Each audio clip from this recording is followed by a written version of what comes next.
Hare Hare, Hare Rama, Hare Rama, Rama Rama, Hare Hare.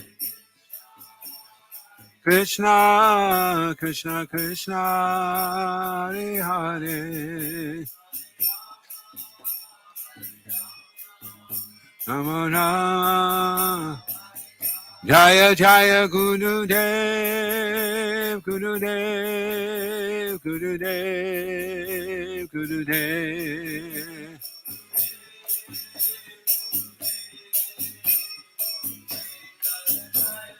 Jaya Prabhupada, Prabhupada, Prabhupada, Prabhupada. Prabhupada, Jayo Prabhupada, Prabhupada, Prabhupada, Prabhupada,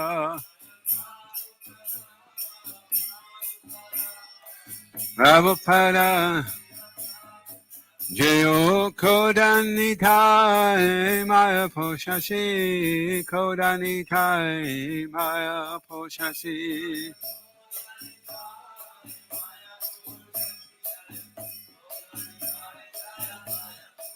Jaya Maya Poshashi, Maya Poshashi, Maya Poshashi, Jaya Maya Poshashi. Maya Poshashi, Maya Poshashi, Jaya Maya Poshashi. ISKCON Govinda Ki Jai, Srila Prabhupada Ki Jai.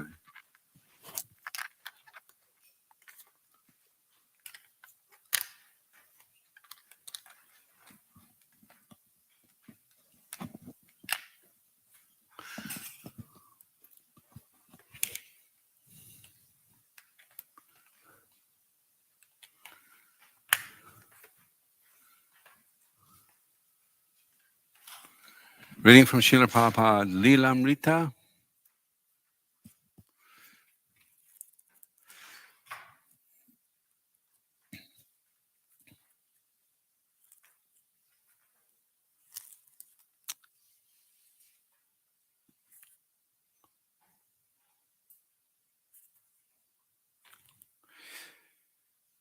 The 1950s proved very difficult for Abai. He returned to Jhansi, but he had to leave his building when the governor's wife insisted. One night, Abai had a striking dream, the same dream he'd had several times before during his days as a householder. Srila Bhaktisiddhanta Saraswati appeared just as Abai had known him, the tall, scholarly sannyasi coming directly from the spiritual world, from Krishna's personal entourage. He called to Abai and indicated that he should follow. Repeatedly he called and motioned. He was asking Abai to take sannyas. Come, he urged, become a sannyasi. Abai awoke in a state of wonder. He thought of this instruction as another feature of the original instruction Srila Bhaktisiddhanta Saraswati had given him at their first meeting in Calcutta.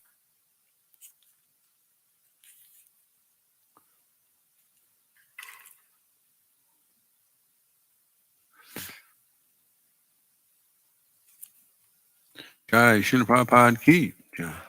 We use another marker in that. It's fallen out. I'll leave it out. Om Namo Bhagavate Vasudevaya. Om Namo Bhagavate Vasudevaya. Om Namo Bhagavate Vasudevaya. Reading from Srimad Bhagavatam, Canto 6, Chapter 1, the history of the life of Ajamil. And we're on text 49. Yatagyas tamasa yukta. Yatagyas tamasa yukta. Upaste vyaktam eva hi. Upaste vyaktam eva hi. Shishikolitai Maya Poshashiki Jai. Na Veda Purvam Aparam Naveda Purvamaparam Nasta Janma Smritis Tata Nasta Janma Smritis Tata Yatagyas Tamasa Yukta Upaste Vyaktamevahi Naveda Purvamaparam Nasta Janma Smritis Tata Yatagyas Tamasa Yukta Upaste Vyaktamevahi Naveda Purvamaparam Nasta Janma Smritis Tata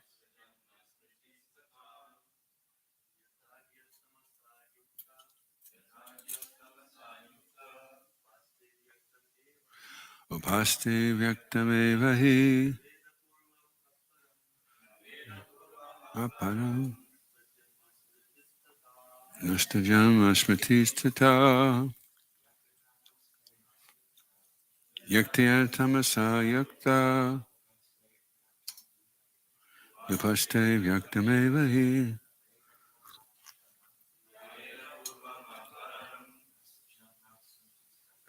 Nasta Janma Smritis Tata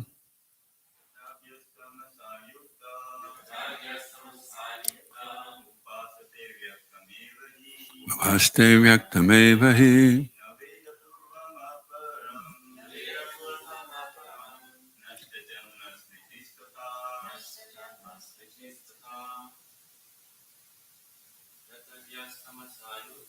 Yatagyas Tamasa Yakta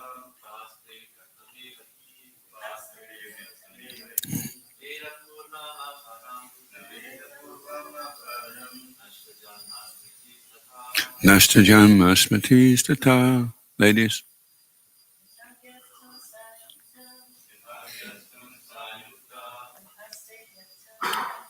Upaste Vyaktamevahi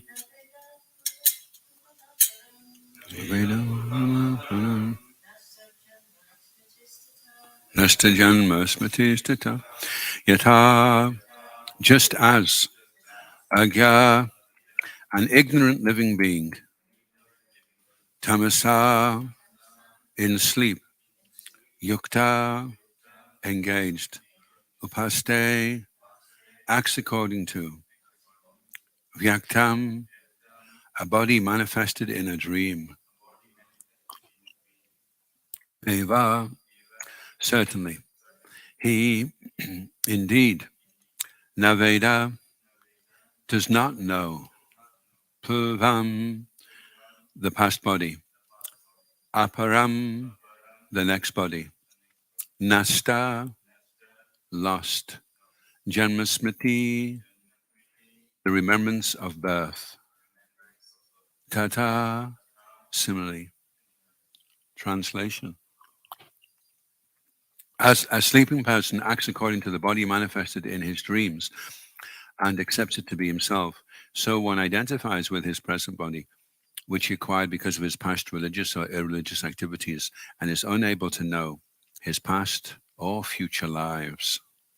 Responsibly, please. As a sleeping person acts according to the body manifested in his dreams and accepts it to be himself, so one identifies with his present body, which he acquired because of his past religious or irreligious actions, and is unable to know his past or future lives.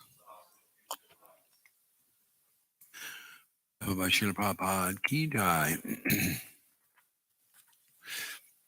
A man engages in sinful activities because he does not know what he did in his past life to get his present materially conditioned body, which is subjected to the threefold miseries. As stated by Rishabdev in Srimad Bhagavatam 5.5.4, Nunam pramata kurite vikama. A human being who is mad after sense gratification does not hesitate to act sinfully, yet indriya pritaya apnoti. He performs sinful actions simply for sense gratification. Na sadhu manye. This is not good. Yata atmano yam asan api kleshada ashadeha. Because of such sinful actions, one receives another body in which to suffer as he is suffering in his present body because of his past sinful activities. It should be understood that a person who does not have Vedic knowledge always acts in ignorance of what he has done in the past, what he is doing at the present, and how he will suffer in the future. He is completely in darkness. Therefore, the Vedic injunction is Tasmai Ma. Don't remain in darkness, Jyotagama. Try to go to the light. The light or illumination is Vedic knowledge, which one can understand when he is elevated to the mode of goodness, or when he transcends the mode of goodness by engaging in devotional service to the spiritual master and the Supreme Lord. So I'll just break there for a second. Om Jnana Timiranda Shaganandjana Shalakaya Chakshurunmilitam Jena Tasmai Shri Gurave Namaha Shri Chaitanya Manobhistam Stapitam Yena Bhutale Swayam Rupa Gadamayam Dadati Swapadantikam Jaya Shri Krishna Chaitanya Prabhu Nityananda Shri Advaita Gadadha Shivasadi Gaura Bhaktarinda Hare Krishna Krishna Krishna Hare Hare Hare Rama Rama Rama Hare Hare. So I just thought that was quite powerful. So rather than forget it later on, I just try and nail it now while it's still fresh. But Prabhupada says, when you're elevated to the mode of goodness, then you are able to understand Vedic knowledge. So that's so if you're reading one of Srila Prabhupada's books or one of the Vedic literatures and you're able to understand it, then you can pat yourself on the back and say, well, at least I'm in the mode of goodness. And similarly, you won't be able to understand if you're in the mode of ignorance. And so somebody may say, well, what's the point then in giving out all these books? There's emphasis on giving out books that nobody will understand because they're all in the mode of ignorance. And a devotee came up to me in the manor a few years ago. Every year we go down to the manor for the Sankirtan festival. And this devotee came running up to me and he goes, did you give me a book in Leeds 3 years ago? And I said, I may have done, but can't remember. I meet a lot of people in Leeds 3 years ago. I can't remember what I was doing 3 days ago. And he goes, no, it was definitely you. He said, you gave me a book called The Science of Self-Realization, and I went back and I read it, and I couldn't understand a word of it. But after I'd read it, I thought, it sounds like he wants me to chant Hare Krishna. So we started doing it a bit here and there, Hare Krishna, waiting in the bus stop or going to the shop, Hare Krishna, Krishna, Krishna. And then he said, 6 months later, I picked the book up again and I could understand every word of it. So if you can assimilate information, which is Vedic knowledge, then that means that to some degree, you must be in the mode of goodness. To be able to take those concepts and implement them into your life and to see things and react to things in a different way means you must be in the mode of goodness. You're able to take that and process it. And if you're in the mode of it, that's why illicit sex, intoxication, eating slaughtered animals, gambling, these will be obstacles because they will create the mode of ignorance inside your consciousness, and then your ability to assimilate Vedic knowledge will be severely compromised. So I just thought that's quite powerful, isn't it? So we may sometimes feel, I'm a million miles from the mode of goodness. But if you can sit down and read one of Srila Prabhupada's books and understand it, then you're definitely getting there. Yes, Lydia.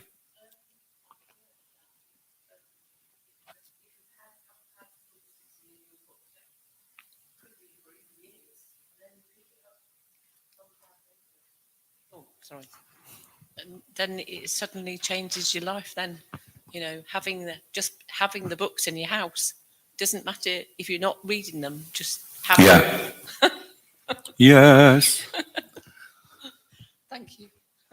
Yeah, that's a very nice point. Yeah. And so the more books that go out, everything becomes more and more auspicious, more and more purified. Just like yesterday, we had that program in Chago's house, and it was the celebration of the opening of the library.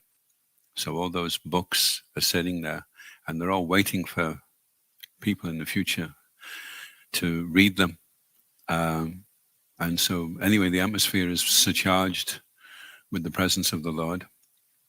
And so he had the Lord present there in a lot of different places, in shalagrams, in books, in the Holy Name, in Prashadam. So the place was really, really buzzing. And that's going to have an effect that will permeate and ripple out and have an effect on people all in that area as well. So yeah, it's very auspicious, touching the books, reading them, especially understanding. And then probably the most auspicious is doing what the books are asking us to do. They say the first blooming of the hearing process is the ability to put into action what you've heard. That's when you know your hearing process is starting to blossom. You can hear it, and then later on you go and do it. Then you can really pat yourself on the back.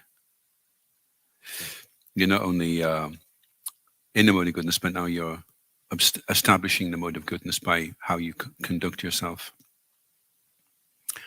So Jyotagama, try to go to the light.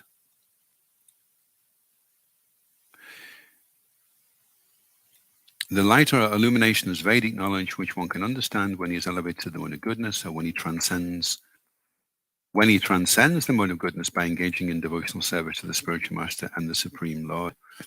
Again, that's really, really powerful. We're going from the mode of goodness where we understand it, and then implementation is beyond the mode of goodness. You go beyond the mode of goodness into transcendental devotional service. This is described in the Svetasvarata Upanishad 623. Yajya deva parabhakte yata deva tata guru tajati katita hyata prakashanti mahatmana. Unto those great souls who have implicit faith in both the Lord and the spiritual master, all the imports of Vedic knowledge are automatically revealed. The Vedas enjoin tadvigyatam sagurum eva begachete. One must approach a spiritual master who has full knowledge of the Vedas and be faithfully directed by him in order to become a devotee of the Lord.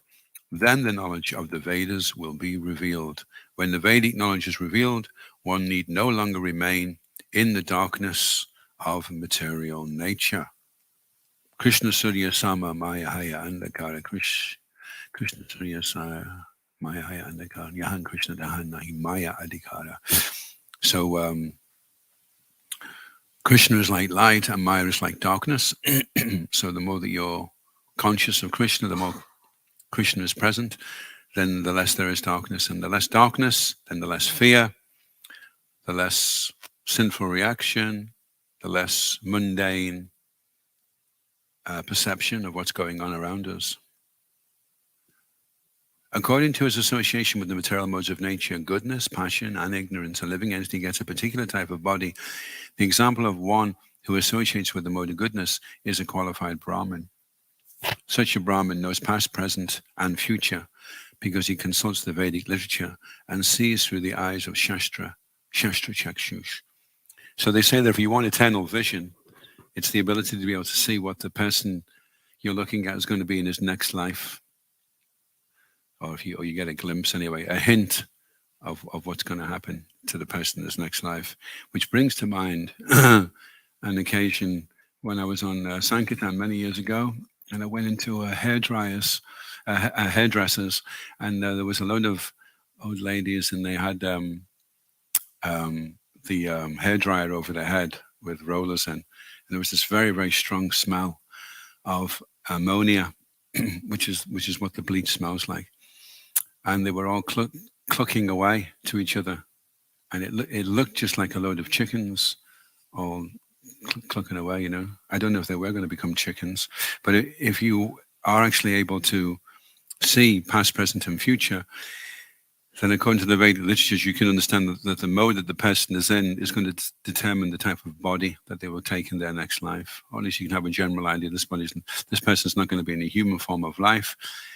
the way they're continuing on, because they're showing no interest in what the human form of life affords, which is the opportunity to inquire about the absolute truth. If you don't really want that, and you just want your hair bleached and to talk some gossip, then no point being a human. We'll bring you back as a chicken, then you'll probably be happier. As a chicken doesn't have to worry about council tax, or has to worry about getting eaten, of course, but there's a lot of things it doesn't have to worry about. So you can just take birth as a chicken. So so we should always be evaluating ourselves. Are we utilizing the human form of life? Are we really tapping into our potential, which is to experience pure love? And pure love, although people sing about love a lot, I love you, baby, I really love you. But if you ask them what do you mean by that, then they don't really understand that love means to serve. And who wants to serve? Who's saying, I really want to serve you hand and foot every single day with no rest and under no conditions? Not many people are singing that, are they? So what they're singing for is, I want to take birth as an animal as soon as I can. That's actually what they're singing, because they don't know what love is. So we're getting a chance to understand, well, if I actually loved Krishna, how would I be behaving? If I loved the animals, would I be eating the animals? Oh, I love chicken. Well, why are you eating it then? So we're clarifying. In the morning goodness, we clarify, well, what is it? We all know that we want this love. We all know this is going to be it. If we experience this pure, unadulterated, uninterrupted love, this is going to be the highest thing we can ever experience. And then we just have to clarify our misconceptions of what we think that is, and understand in a very grounded way, well, what does it mean? If you're a pure devotee, what does it mean? It means you're doing everything. You're serving everybody with no motivation other than to please them. So maybe that doesn't dawn on us at first, and then as it starts to dawn on us, oh, I thought I wanted pure love, but I didn't realize it meant this.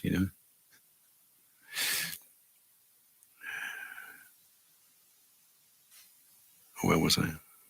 So yeah, so he can see past, present, and future if he has Shastra Chakshush, if he can see through the scriptures, through the eyes of scripture, if he sees through his ears. He can understand what his past life was, why he is in the present body, and how he can obtain liberation from the clutches of Maya and not accept another material body. This is all possible when one is situated in the mode of goodness. Generally, however, the living entities are engrossed in the modes of passion and ignorance. In any case, one receives an inferior or superior body at the discretion of the Supreme Personality of Godhead, Paramatma, as stated in the previous verse. So it's interesting because sometimes people say, well, I don't care about God, whether he's there or not, and I'm just doing whatever I want.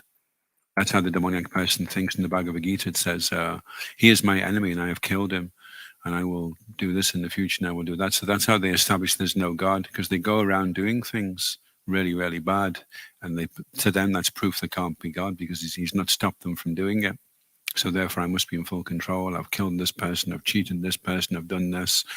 So now I feel safe now, because obviously there can't be a God, because he would have stopped me otherwise.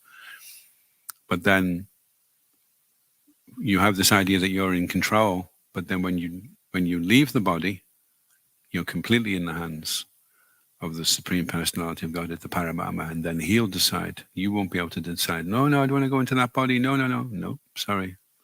That's where you're going.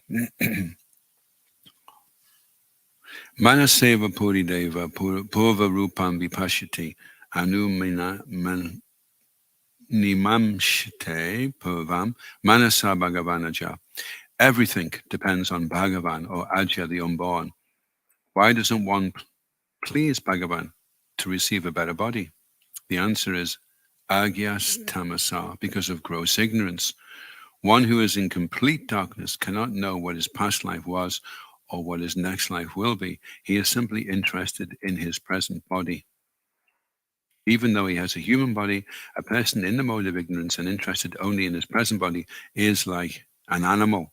For an animal, being covered by ignorance, thinks that the ultimate goal of life and happiness is to eat as much as possible.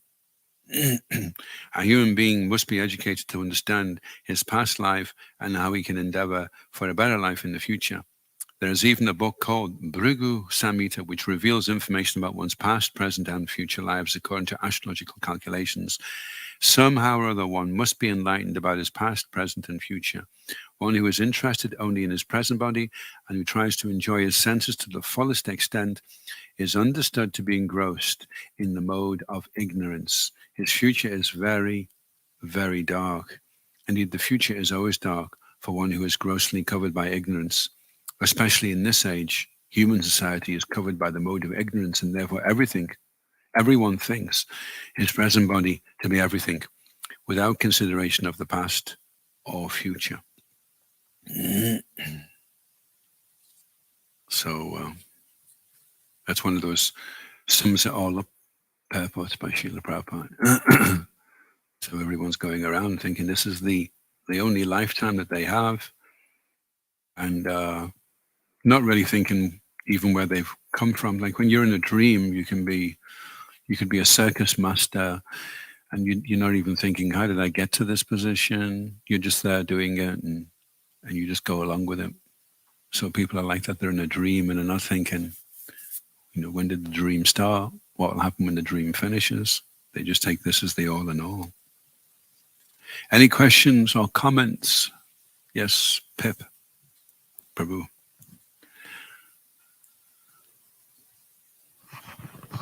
Hare Krishna, thanks for the class. I'm wondering, what's the situation of a person who accepts God but doesn't want to follow authority, doesn't want to follow the scriptures, and instead goes on their own intuition?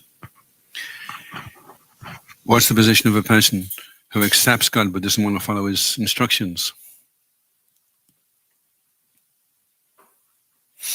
Doesn't accept authority, I believe they said. Who doesn't accept authority? Oh, he doesn't accept authority. He accepts God, but he doesn't accept authority. He doesn't accept the authority of God. Or his devotees and scripture also, yeah. Oh, I see. Okay. Well, I suppose you could say he accepts his concocted idea of what he thinks God is.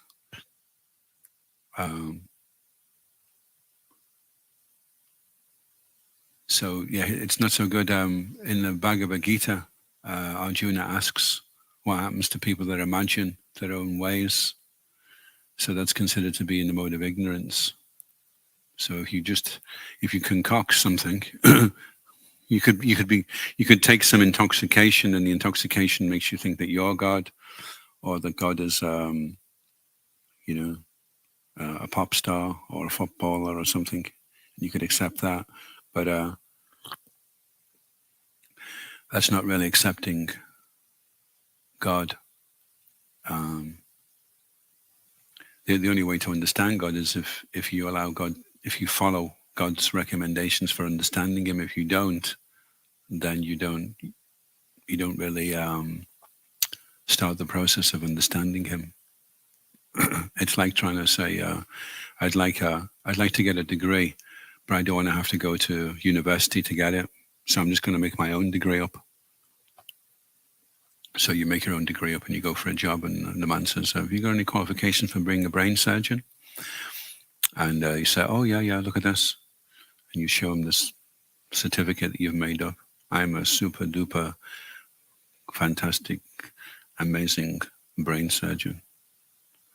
And he says, well, where did you get that from? I made it up myself, actually. What do you think? Can I give it a try? So if you don't want to follow the system and you want to have your own idea of what it is and what you think God is, and at the same time you retain this defiant mentality, then it's that defiance that causes all the problems, because we are defiant. And even when we're coming to Krishna consciousness, there's still resistance there. Shishi Kodanitai Maya Pashashi Ki Jai.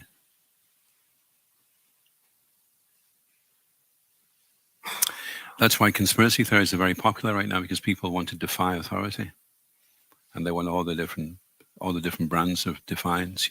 And in one sense, you could say they are justified. That it's hard to have faith in the authorities. They're definitely up to something, but exactly what is anyone's guess. Everyone's speculating what they think it is, and it's all to justify being defined. So if you do want to be defined, and Krishna can give you plenty of really, really good reasons why you should defy him or defy his devotees. You could decide, well, that devotee is too fat, that devotee is too thin, that one's too loud, that one's too quiet, that one gets really angry, that one's really spaced out. And you can have all the reasons why, therefore you can defy them.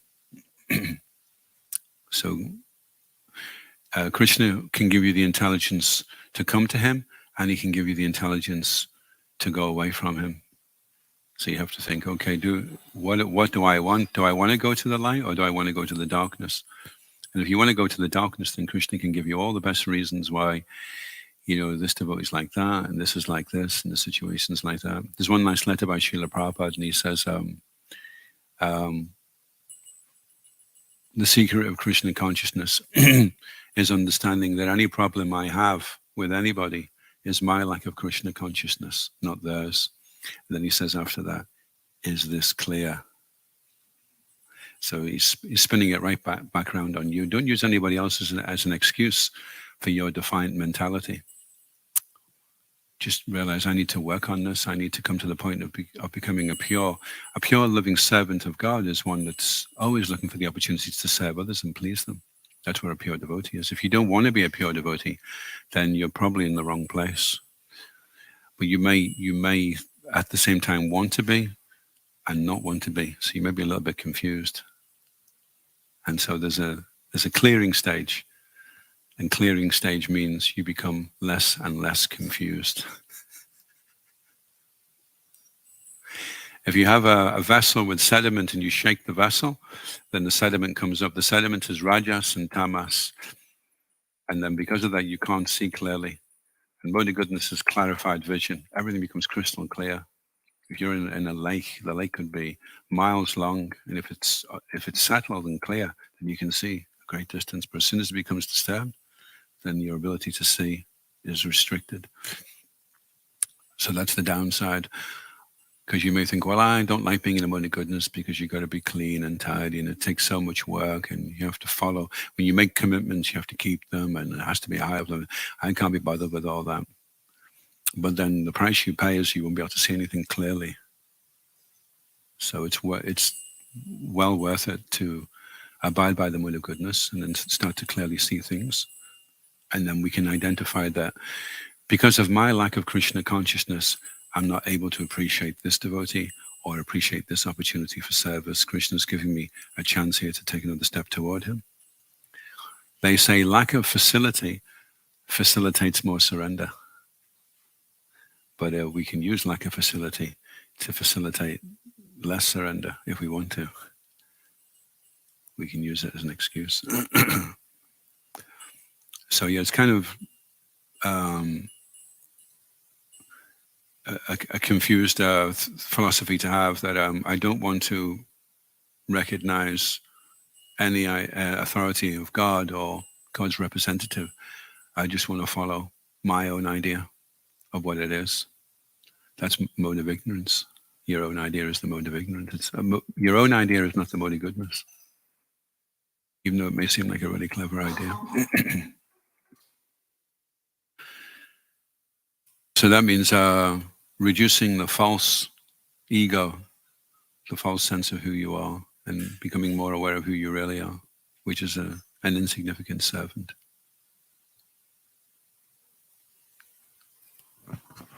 Thank you. So my next question is, how can we best encourage somebody to follow the authority of God and his scriptures?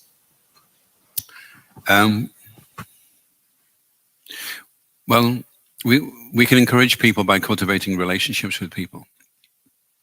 And if you help them, if you serve them in some way, then they will naturally want to reciprocate.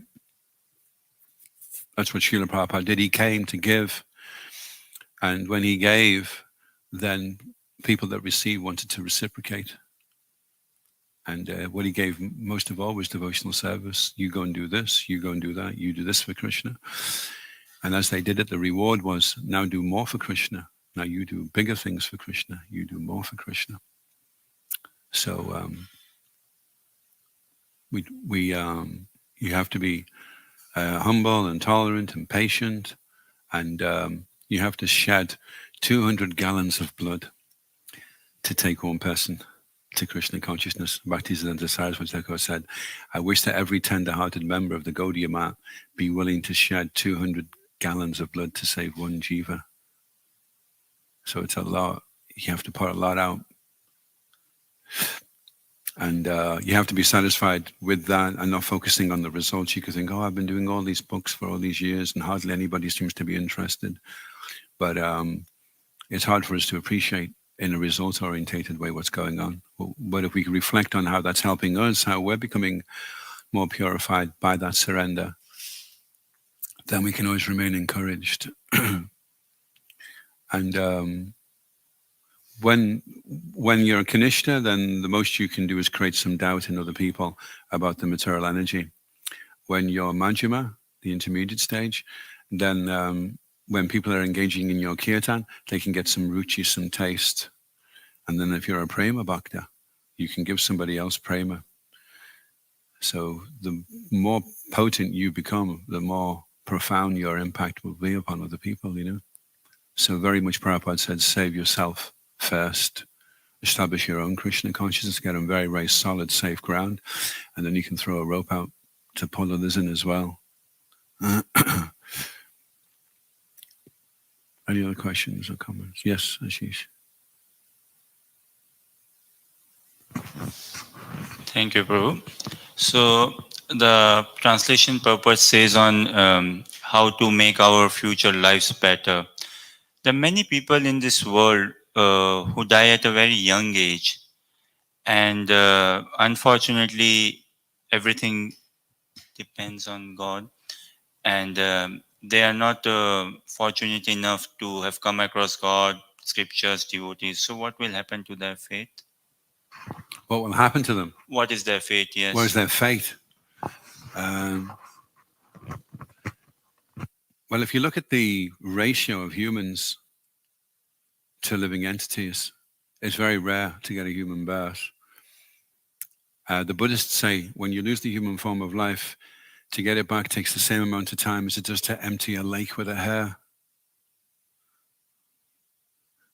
You know, you're going to be there a while before you get the human form again, because there's a lot of species, and to get back into the human form. So it means that the ratio is very, very high of people that lose the human form compared to how many other forms of life. So to utilize the human form of life properly, Nehabri Kamana Sosti Prachevyana Vijiti Swalpapiya Api Adamasya Trati Mahato Bayat.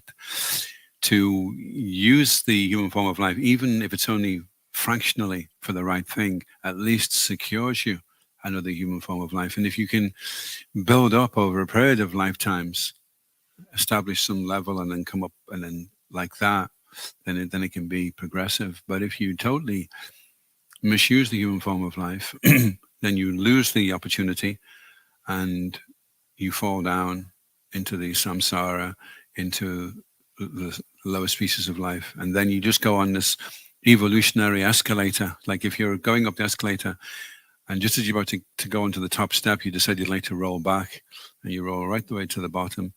Then when you're on the escalator, you just go up at the speed that the escalator is going up. And if you roll back again, then you fall down into that form of life, and then you slowly evolve back up to the human form of life, and then fall back down again, and then up like that. So that's generally what's going on, unfortunately. In Kali Yuga as well, Kali Yuga is the dregs of the barrel. Probably everyone's gone back now. And then in Kali Yuga, the ones that are still left in the bottom that haven't gone back, they're like the dregs of the barrel, you know. So this is our last chance to try for the next 10,000 years. And then the Kali Yuga comes in so strong Kalki comes in, and then it's not until the next Satya Yuga, which will be 400,000 years, and then you get a chance again. But you won't get a chance for Braj Bhakti. You just get a chance for Vaikuntha until you get back to Kali Yuga. So that's the fate. That's why there's a certain urgency there to give people just even prasadam, or just for them to see Rath Yatra, just to touch one of Srila Prabhupada's books. Then they secure solid benefit there that they can't fall back from. Even if they take the book to the bin and throw the book in the bin, and there's a hamburger in the bin, and they throw it in, Prabhupada said they still get the benefit of carrying Krishna to the bin. So that's how powerful book distribution is.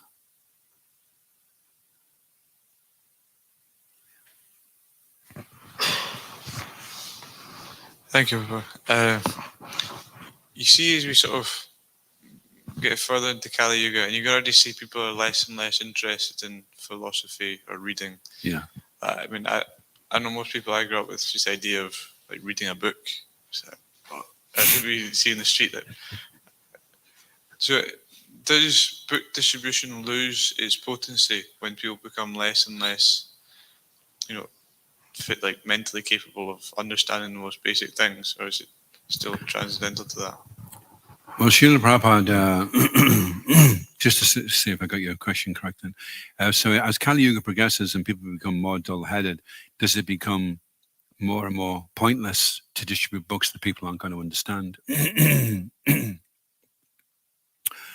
Well, actually what happens is it becomes more and more, the onus becomes more and more upon us to be able to translate the books for people to understand. It's like if you've read that book, As They Surrender Unto Me by Bodhijan Prabhu, he holds a light up to Srila Prabhupada's Bhagavad Gita, and there's so many meanings that you didn't realize were there, but you're able to see it by the mercy of the disciple of Srila Prabhupada. So then somebody could come along, and then you could hold a torch up to As They Surrender Unto Me and break it down for them so that they can access. And that's why it's a family business. Book distribution is a family business, because the business of the family is to disseminate Vedic knowledge, and we have to break that down so that people can take it, can understand it, and assimilate the information. It has to be very, very simplified. And that's why there's a parampara succession. Srila Prabhupada took all the different commentaries of if you look at it's either Srila Baladev Vijayabhushan or Srila Vishnu Chakravarti Thakur, but if you look at their Bhagavad Gita, and then you read Srila Prabhupada, and you can see how he's taken some of the things they've said. But there's one interesting, Apichat Sudaracharo, and it's a very, very small purport that Baladev Vijayabhushan gives to that. And it's, even if you commit a sinful activity, the most abominable activity, if you carry on in devotional service, you're considered saintly.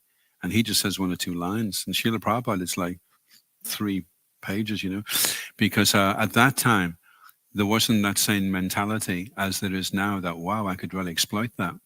I can go along and do abominable things, and then I'll just chant Hare Krishna, I'll be fine, So foreseeing that was the mentality, then Prabhupada really qualified what that was. And then, 500 years from now, 1,000 years from now, it may have to be like 30 pages, or it'll have to be explained in a more graphic way so that people can connect with the meaning. So our family business is understanding and making that knowledge accessible so people can really, really implement, and if they find it hard, that's why these sanghas are good, because sometimes it's hard to read the books on your own. But if there's a group of you and you just read a few lines and say, okay, let's unpack this. What do you think Prabhupada meant by that? And some people may be a bit confused, and then it can be clarified, and then, and then the whole thing starts to really. And that's why Krishna says, one of the seed verses in the Bhagavad Gita, to Shanticha Ramanticha, my devotees, they really, really relish just getting together and really, what does that mean? How do we implement this? What's the significance of Krishna saying that? So that's what association is meant to be, actually, when we sit down and together as devotees and we're talking, rather than talking about what was in the prasadam and how was it made. which is usually what I do. Should be more like, wow, how do we chant better? How do we implement this? Because the whole thing culminates, all the knowledge that we have. Srila Prabhupada said, my books of word juggery just to get you to chant Hare Krishna. What he meant was the culmination of all this knowledge is the Yugadam, is to chant the holy names. It's by chanting the holy names that you access Vidya, the Vidya, the knowledge. Chaitadharpan Majanam Bhava Maha Davagni Pam Shrekareva Chandrika Vitsaranam Vidyavadu Jivanam Vidyavadu Jivanam. It's the life of all transcendental knowledge. So everything becomes alive if you can chant properly.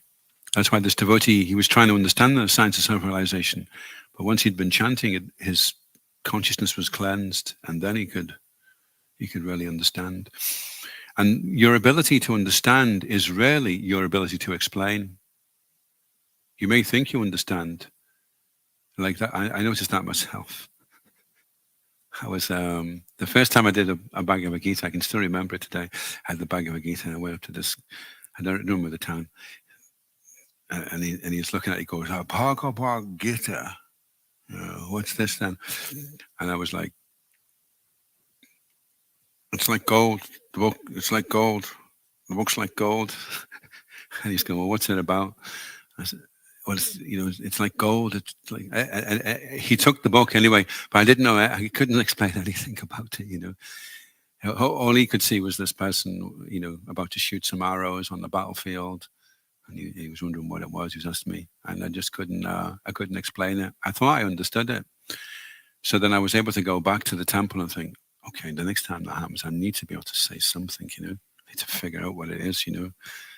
So then you're forced to understand,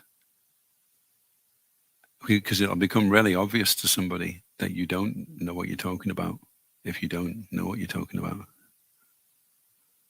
So if you're able to explain, and that's why it's really good, because people will ask you questions. Like I got asked a question yesterday: why are we chanting? Why chant Hare Krishna? It's such a short thing, and you're just saying it over and over and over and over again. Such a simple thing. Shouldn't it be a bit more to it than that? Seems really boring. You're just doing that 3 words over and over again for 2 hours. And if you didn't know that the sound vibration was a spiritual sound vibration, and you just thought it was mundane sound, and you had 3 words to say, which they actually, there's one group, Shama Sundar was telling me about this, he was in one group for a while, this kind of bogus group, and at one point they have this exercise, and you sit in front of somebody, in front of their face, and you say something over and over again for an hour: come fish swim, come fish swim, come fish swim, come fish swim, come fish swim, come fish swim, over and over and over again for an hour. And he said they do that to help destroy rational thought. So imagine that for 2 hours. If you didn't know Hare Krishna and Rama, it's Krishna, it's Radharani, we're going to think of the pastimes of lifting Govardhan Hill, and you're doing this in a mood of service and love, and you want to give everything. And if you don't know that, it's just like Hare Krishna, Kam Vishwam, Hare Krishna. You're not going to connect with what it is, So that was good. It kind of took me back, because I've been so used to doing japa sanghas with people that know all about the philosophy and have accepted it and are trying to implement it. But then for somebody that doesn't and just thinks it's mundane sound vibration, then you have to realize, okay, how am I going to be able to build a bridge of intelligent thought to bring them to a point of having at least a bare minimum faith to want to try it,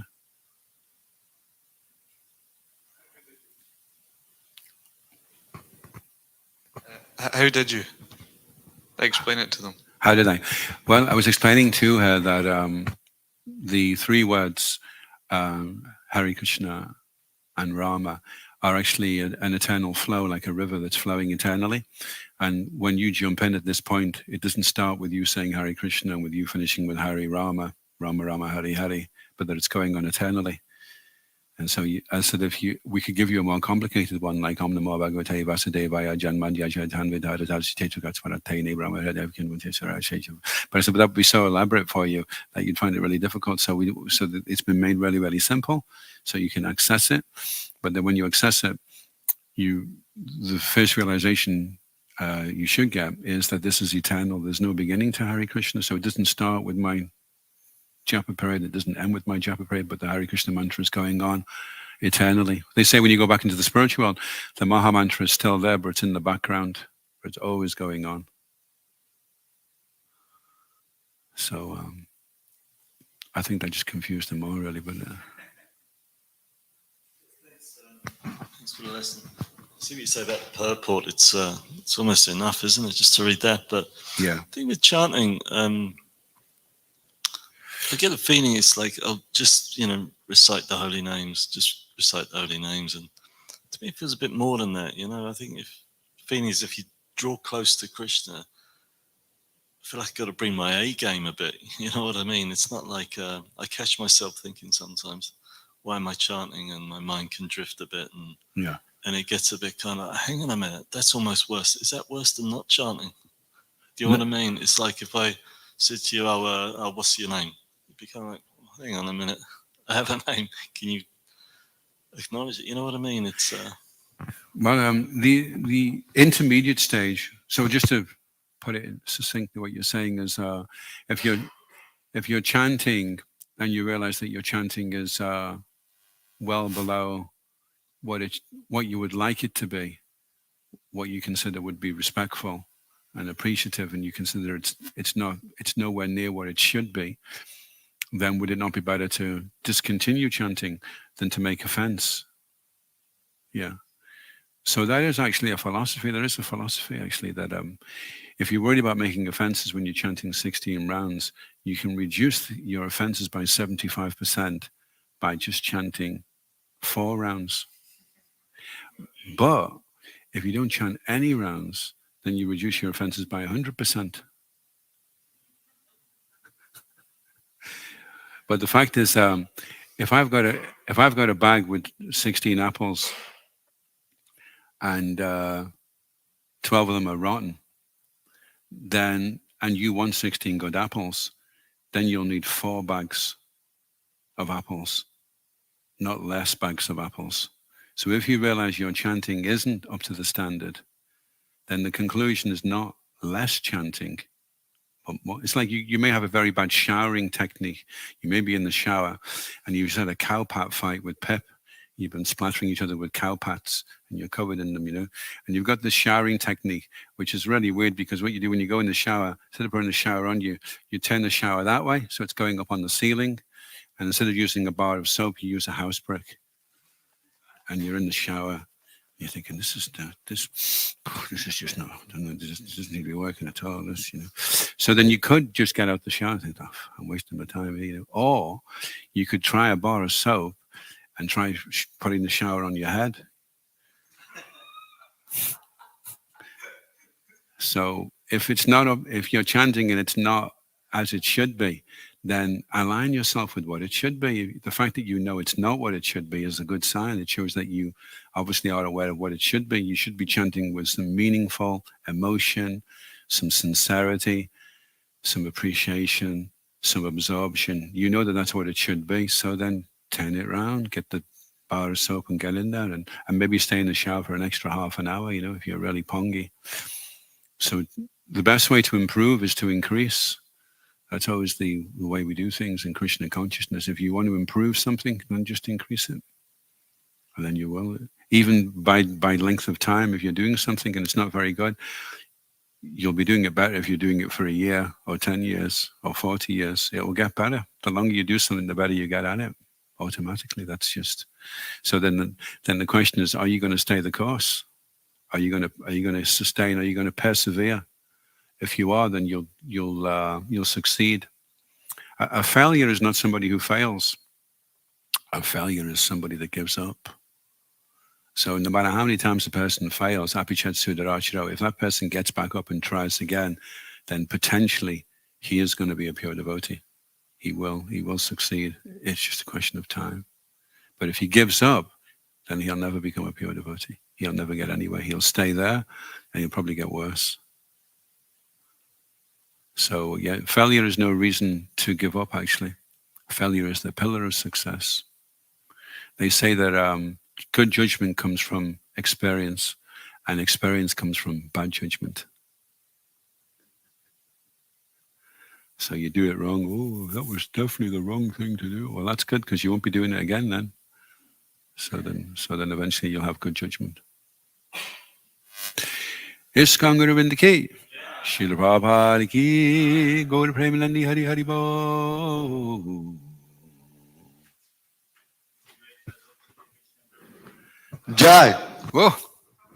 Gaur Bhakti Vindaki Jai.